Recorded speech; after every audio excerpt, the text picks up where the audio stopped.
इसी नगर में धर्म बुद्धि और पाप बुद्धि नाम के दो मित्र थे जो गरीब थे। एक समय पाप बुद्धि ने सोचा, मैं बहुत दरिद्र हूँ, इसलिए इस धर्म बुद्धि के साथ प्रदेश जाकर वहाँ धन से कमाकर उसे ठगूंगा और धनवान बन जाऊंगा। पाप बुद्धि ने धर्म बुद्धि से इस विषय पर चर्चा की। धर्म बुद्धि उसके विचार से प्रसन्न होकर अपने बड़ों की आज्ञा लेकर देशांतर की यात्रा पर निकल पड़ा। वहां जाकर धर्म बुद्धि के साथ उसने बहुत बड़ा धन कमाया। कुछ समय बाद वह धन कमाकर खुशी खुशी अपने घर लौटने लगे।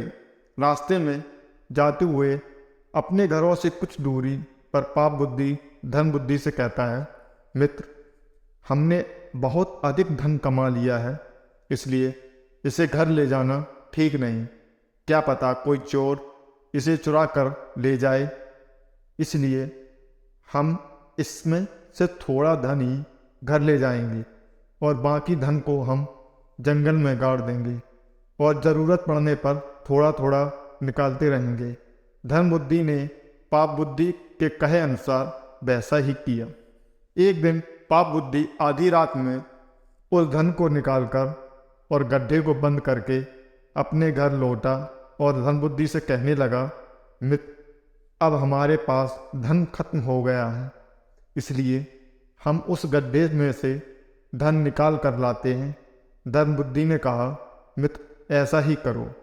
दोनों उस स्थान पर जाकर देखते हैं कि वहाँ से धन चोरी हो गया है।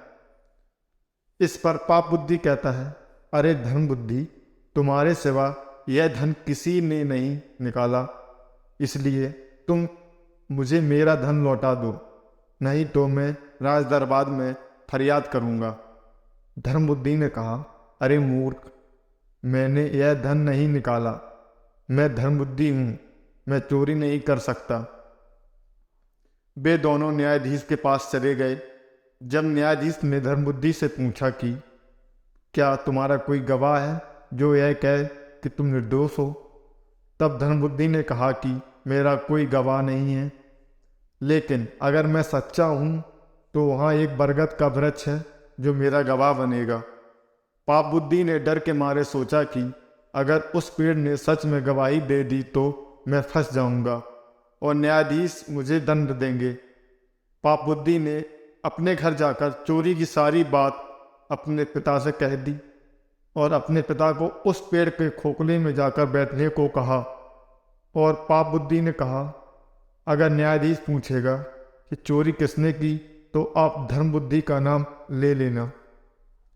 अगले न्यायाधीश दोनों को लेकर उस पेड़ के पास पहुंचे और पेड़ से पूछा, हे बरगद पेड़, बता इनमें से किसने चोरी की है।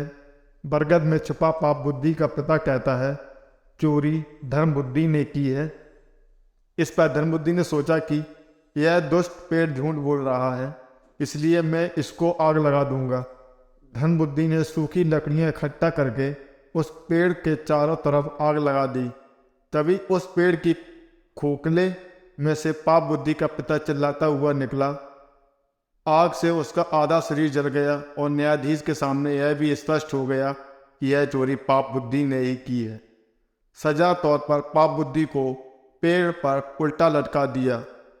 शिक्षा, दूसरों को कष्ट पहुंचाकर प्रसन्न होता हुआ व्यक्ति अपने विनाश की गिनती नहीं करता।